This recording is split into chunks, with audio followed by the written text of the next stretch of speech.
যাই হোক, আমার পরের বক্তা সজল ঘোষ। ধন্যবাদ সুমনদা এবং এবিপি আনন্দ পরিবারকে, যারা আমাকে এখানে সুযোগ দিয়েছেন।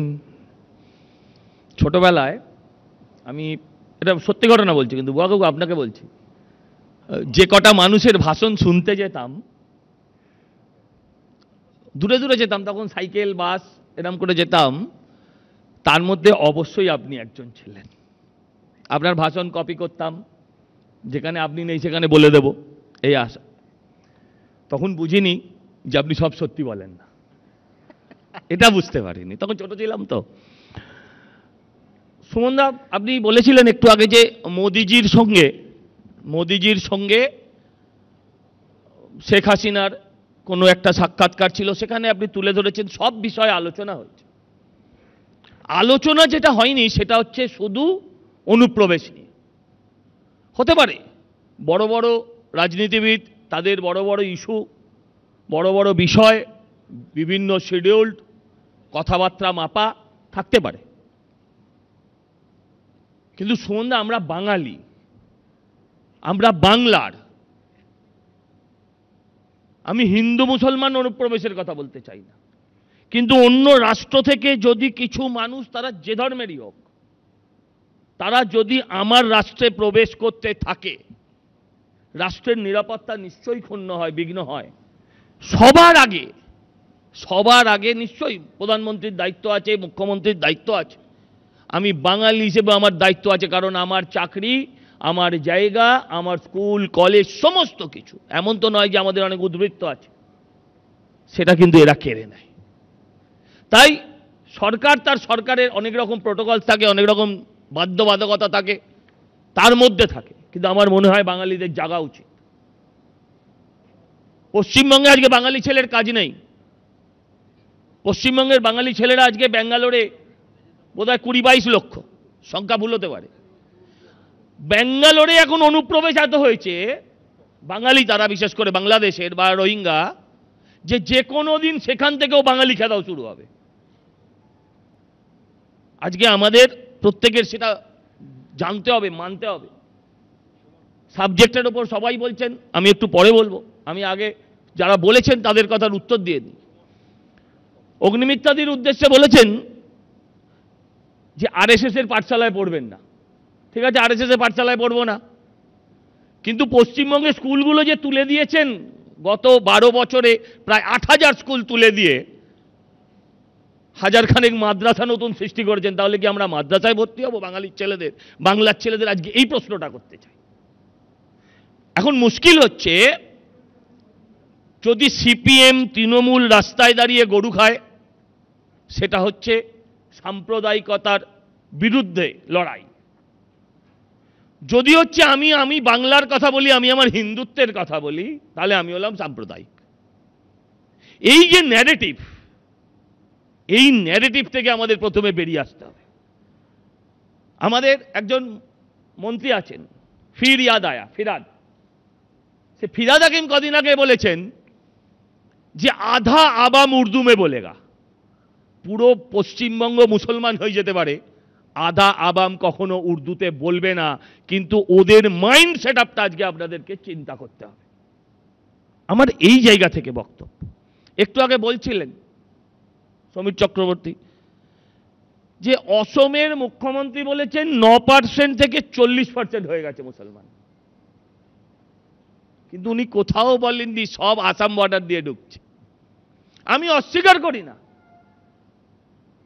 যে বিএসএফ এর দায়বদ্ধতা নেই, বিএসএফ এর ব্যর্থতা নেই, নিশ্চয়ই আছে, কিন্তু 70 কিলোমিটার রাস্তায় আমি বর্ডারে কাঁটা তার লাগাতে দিই না, তার দায়বদ্ধতাও কিন্তু এই সরকার অস্বীকার করতে পারেন না। এই সরকার অস্বীকার করতে পারেন, মঞ্চে দাঁড়িয়ে বলছেন যে অশান্ত বাংলাদেশ থেকে যিনি এসে আমার দরজায় খড়া নাড়বেন, তার দরকার আমি দরজা খুলে দেব। এটা অনুপ্রবেশকে এনকারেজ করা নয়। আমি জানতে চাই আপনাদের কাছে, উত্তর 24 পরগনার এক নেত্রী কদিন আগে বলছিলেন, এখন মোবাইল প্রযুক্তি এসে গিয়ে বড় মুশকিল, সব জায়গায় সংবাদ মাধ্যম পৌঁছে যাচ্ছে, বলছিলেন যে বাংলাদেশিরা এখনো তাদের ভোটার কার্ড আধার কার্ড তৈরি করুনি তারা অমুক দাদার সঙ্গে কথা বলে নেবেন। দাদা, এটা হিন্দু মুসলমান নয়, এটা শুধু ডেমোগ্রাফি নয়, এটা আমার রুটি রুজি, আমার ভাত, আমার অন্ন, আমার জায়গা, আমার বাসস্থান কেড়ে নেওয়ার লড়াই। গফুর চাচার সঙ্গে আমার কোনো সমস্যা ছিল না পশ্চিমবঙ্গের বাঙালি মানুষদের, যারা হিন্দু বাঙালি। কিন্তু আজকে যে সমস্ত রোহিঙ্গারা আসছে তারা তাদের দেশের হতে পারে না। রোহিঙ্গাদের দেশ কোথায়, কোন ভূখণ্ডের মানুষ কেউ বলতে পারছে না। মুখ্যমন্ত্রী বুকে জড়িয়ে নিচ্ছেন, ভোট বাক্স বাড়বে। খুব সুন্দর বলছিলেন আমার আগের বক্তা যে মুসলমানরা যদি সবাই দেশ ছেড়ে চলে যায় তাহলে বিজেপি কি করবে। কাকাবাবু, আপনাকে জানতে চাই, আপনার কাছ থেকে জানতে ইচ্ছে করে, যদি মোদির বিরুদ্ধে যে মিথ্যে ভয় আতঙ্ক আপনারা মুসলমানদের ভেতরে ঢুকিয়ে রেখেছেন সেটা যদি বেরিয়ে যায়, আপনার দিদিমণি কি করবেন, আপনি কি করবেন? আজকে তো ওই সম্পদে বেঁচে আছেন। যখন বাংলায় এই ধরনের বিতর্ক হয় তখন খারাপ লাগে, কিন্তু খারাপ যখন লাগে তখন এ কথাটাকে অস্বীকার করা যায় না যে হিন্দুর ঘরে জন্মেছে সে হিন্দুত্বের কথা বলবেন, যে মুসলিম ঘরে জন্মেছেন সে মুসলমানের কথা বলবেন, কিন্তু যারা রাজনৈতিক মানুষ তারা ধর্মনিরপেক্ষতার কথা বলবেন। দেখুন, অনেক বিতর্ক হয়ে যাবে আমি যদি এই কথাগুলো বলি, আমার দলেও বিতর্ক হতে পারে। প্রকৃতভাবে কি সত্যি আমরা ধর্মনিরপেক্ষ? যদি আমি ধর্মনিরপেক্ষ হব তাহলে সংখ্যালঘু সম্প্রদায়ের জন্য কোনো আলাদা উন্নয়ন দপ্তর থাকার কথা নয়। আমি যদি সত্যিকারের ধর্মনিরপেক্ষ হব, আমি আগেই বলেছি, ও শতরূপার নতুন করে কি বলবে, আমি আবার বলবো, যদি আমি সত্যিই ধর্মনিরপেক্ষ হব তাহলে শিডিউল কাস্ট শিডিউল ট্রাইব ভাগ করা যাবে না, মাদ্রাসা নিয়ে আলাদা ধর্মীয় শিক্ষা করা যাবে না। কিন্তু সত্যিই আমরা ধর্মনিরপেক্ষ নয়, ওটা একটা পোশাকি নাম। আপনাদেরকে ভাবতে হবে।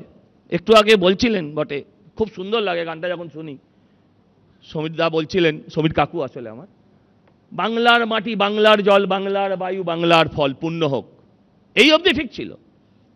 বললেন কে লিখেছেন, প্রথম ওনার ফোন করা উচিত ছিল, সুমন দ্বারা ফোন ফ্রেন্ডের ব্যবস্থা রাখেন কিনা জানি না, মমতা দিকে, দিদি কার নাম বলবো, কারণ আমরা তো তাই দেখি। কদিন আগে আমরা দেখেছি কাজী নজরুল ইসলাম এমন একটা হিন্দি কবিতা লিখেছেন যেটা শুনলে কাজী নজরুল ইসলাম সাহেব আর একবার হয়তো দেহত্যাগ করতে। বলছেন বঙ্গভঙ্গের প্রতিবাদ করতে গীতাঞ্জলির রবীন্দ্রনাথ ঠাকুর নেমেছিলেন, আর কথাঞ্জলির মমতাদি নেমে পড়েছেন। দেখুন, বঙ্গভঙ্গের কথা কোথাও বলা হয়নি, পুরোটা একটা ন্যারেটিভ, একটা প্রোপাগান্ডা, একটা ইস্যু। কোন ইস্যু? প্রতিদিন যেভাবে জেসিবি, যেভাবে একটা ভদ্রলোকের মানুষের নাম জেসিবি হয় দাদা, বলুন, জেসিবি মানে বুলডোজার, যা সব গুঁড়িয়ে দেয়, জেসিবি, বুলেট, তারপরে কি জায়েন্ট সিং, নামও গুলিয়ে যায়, শাহজাহান, প্রতিদিন একটা করে এমন ভাবে আসছে। প্রতিদিন মুখ্যমন্ত্রী বলেন যে এখানে নারীর নিরাপত্তা, আর সেই নারীকে ঝুলিয়ে কেমন করে পিটতে হয় যেখানে তালিবানরাও লজ্জা পাবে, সেটা আমরা প্রতিদিন যখন দেখি তখন ওনারা ভাবেন যে এই রকম যদি একটা ন্যারেটিভ পাওয়া যায় তাহলে বাঙালি সেন্টিমেন্টে ভালো করে সুশ্রুতি দেওয়া হবে। বাঙালি ওটা নিয়ে এখন কিছুদিন ছটফট করবে, টিভি চ্যানেলগুলো এটা নিয়ে বকবক করবো আমরা, কেউ পক্ষে বিপক্ষে। কিন্তু সত্যিই কি কেউ বঙ্গভঙ্গের কথা বলেছে? আপনি যতই বলে বেল বাজান, আমি কিন্তু নীতি আয়োগের মতো বলেই যাব। বঙ্গভঙ্গের কথা সত্যিই কেউ বলেননি। বলেছেন যেটা, সেটা হচ্ছে কেন্দ্রীয় অঞ্চল করবে না। আপনারা গৌরীশঙ্কর বাবুর কথা বলেন, একবারও তো বললেন না। হুমায়ুন কবির আপনাদের মন্ত্রী, আপনাদের এমএলএ, সেই মানুষটা কি বলছেন? বলছেন 30% হিন্দুকে কেটে ভাসিয়ে দিতে হবে। একটা প্রতিবাদ, একটা এক লাইনের টুইট, ওনাকে তো জেলে পড়া উচিত ছিল। একজন এমএলএ ভরতপুরে চোপড়ার, তিনি কি বলছেন? বলছেন আমাদের হিন্দু মুসলমান ধর্মে এরকম শরীয়ত আইন আছে। কি একজন মহিলাকে মাটিতে ফেলে, বলতে খারাপ লাগে, তাকে পেছনে ফেলে তাকে দমাদম লাঠি দিয়ে মারবে। অনুপ্রবেশ নিয়ে বলতে গিয়ে অরূপদা বাঙালিদের ফার্টিলিটি, হিন্দি স্পিকিং এর ফার্টিলিটি, আমি বলে এ তো বাবা একদম জ্যান্ত ওই ফ্যামিলি প্ল্যানিং সেন্টার হয়ে গেছে। না না, আমি বলছি, আর তুমি যেভাবে বলছিলে পুরো ভাবছি ফ্যামিলি প্ল্যানিং সেন্টার। দাদা আপনি বলুন যে পশ্চিমবঙ্গে আজকে আপনার জায়গা কতটা?